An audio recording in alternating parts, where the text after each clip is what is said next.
اللہ تعالیٰ بڑی شرم اور بڑی حیا والا ہے، وہ غنی ہے، بے پرواہ ہے، بادشاہ ہے، عطا کرنے والا ہے۔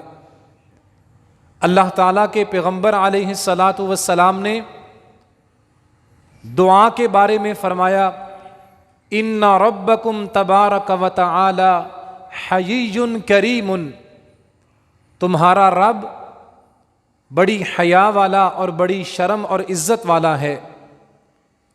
یستحیی من عبدہ اذا رفع یدیہ الیہ ان یردہما صفرا، اللہ تعالیٰ کو بڑی حیا آتی ہے جب اس کا بندہ اپنے ہاتھوں کو اس کی طرف اٹھا کے دعا کرتا ہے تو اللہ کو اپنے بندے کے ہاتھ خالی لوٹاتے ہوئے شرم اور حیا آتی ہے۔ آج کے درس میں صحیح مسلم کی ایک حدیث بیان کرنی ہے کہ کچھ گناہ ایسے ہیں جن کی وجہ سے دعا کی قبولیت میں رکاوٹ آ جاتی ہے۔ بندہ جتنی مرضی دعائیں کرے، اللہ کی تعریف بیان کرے، درود پڑھے، رات کے آخری پہر دعا کرے، سفر کی حالت میں دعا کرے، قبولیت کے وقتوں میں بھی دعا کرے، کچھ گناہ ایسے ہیں جن کی وجہ سے بندے کی دعا قبول نہیں ہوتی۔ ہم نے وہ گناہ سمجھنے ہیں کون سے ہیں اور اپنے آپ کو اس گناہ سے بچانا بھی ہے۔ دعا کریں اللہ سمجھ کے اس گناہ سے اپنے آپ کو دور رکھنے کی توفیق عطا فرمائے۔ اللہ کے پیغمبر سید کائنات علیہ الصلاۃ والسلام نے فرمایا، جو گناہ دعا کی قبولیت میں رکاوٹ بنتا ہے وہ ہے حرام کی کمائی۔ مسلمانوں کی اکثریت پرواہ نہیں کرتی، ذہنوں میں سکیچ بناتے ہیں، خاکہ بناتے ہیں، امید اور خواب سجاتے ہیں، پلاٹ لینا ہے، مکان لینا ہے، گاڑی لینی ہے، اس خواب کو پورا کرنے کے لیے حلال آئے حرام آئے ہر چیز قبول ہے۔ معاشرے کی اکثریت مسلمانوں کی، جس کو اللہ چاہے وہی بچتا ہے۔ اس وقت مادیت پرستی کا دور، جہاں سے مرضی آئے جیسے مرضی آئے، حلال حرام کی پرواہ ختم ہوتی جا رہی ہے۔ یہ حرام کی کمائی، اللہ کے پیغمبر فرماتے ہیں بندے کی عبادات اور بندے کی دعا کی قبولیت میں رکاوٹ بن جاتی ہے۔ عبادتیں ضائع چلی جاتی ہیں، دعائیں قبول نہیں ہوتی اگر بندے کے جسم میں جانے والا لقمہ حرام کا ہوگا۔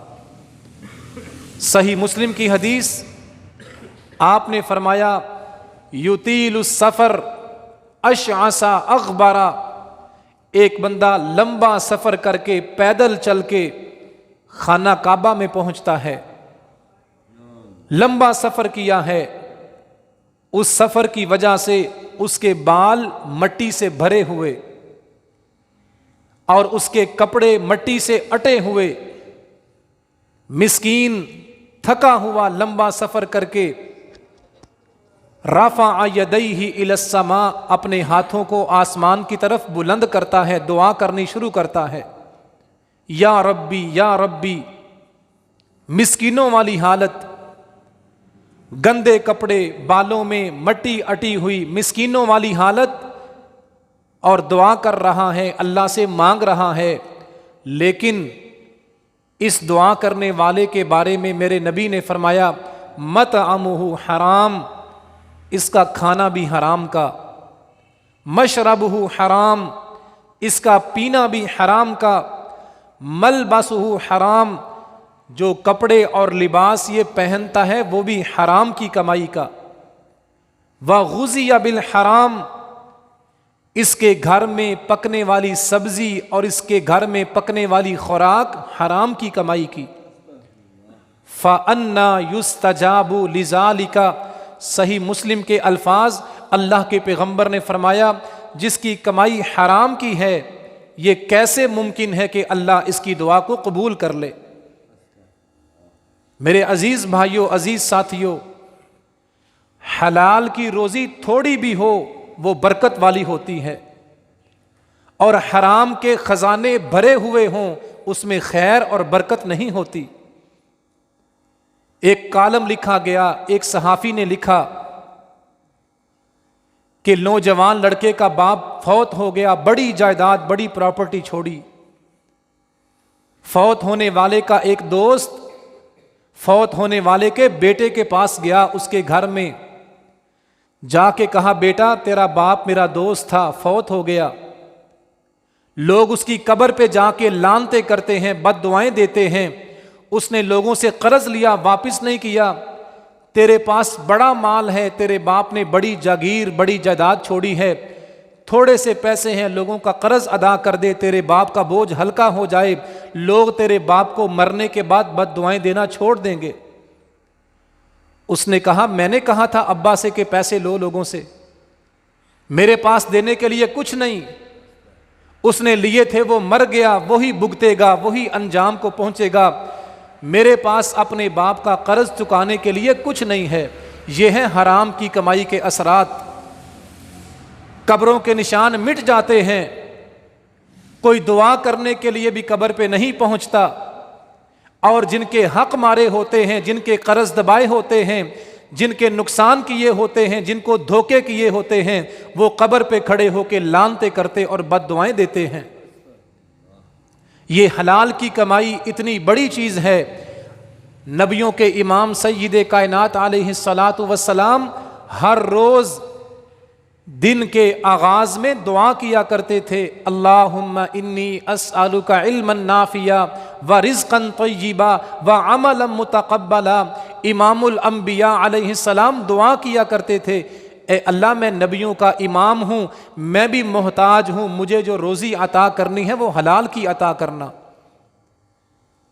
میں اور آپ دعا کیا کریں اللہ ہمیں بھی اور ہماری اولادوں کو بھی حلال کی روزی عطا فرمائے، اور اللہ ہمیں حرام کے ایک لقمے سے بھی محفوظ فرمائے. دعا بھی کیا کریں اور حلال کی کوشش بھی کیا کریں. اپنے کاروبار کو جھوٹ کی لعنت سے بچائیں، لوگوں کو دھوکہ دے کے کمائی کرنے سے باز رہیں، سودی کاروبار سودی لین دین سے دور رہیں. جائز منافع جس میں اپنا فائدہ بھی ہو اور خریدنے والے کا فائدہ بھی ہو. مسلمان کی خیر خواہی، جائز اور حلال نفع لیں، ناجائز منافع خوری سے بچیں. ملاوٹ کی کمائی، رشوت کی کمائی، اس سے بچیں. یہ سرکاری ملازم جو اس چیز کو گناہ نہیں سمجھتے، کتنے ہمارے علاقوں میں ایسے سرکاری ملازم ہیں گھر میں بیٹھے ہوتے ہیں، تعلق اور سفارش کی وجہ سے فون کرتے ہیں، دفتر میں حاضری لگ جاتی ہے، خود گھر میں بیٹھے ہوتے ہیں، تنخواہ آتی ہے، پورے مہینے کی تنخواہ کھاتے اور پیتے ہیں، گھروں میں بیٹھ کے حاضریاں لگواتے ہیں. یہ حرام کی کمائی کا طریقہ ہے. ذمہ داری جو دی ہے، جس چیز کے پیسے لیتے ہیں، تنخواہ لیتے ہیں، اس کو پورے بہترین دیانتداری کے ساتھ بہترین طریقے سے ادا کریں.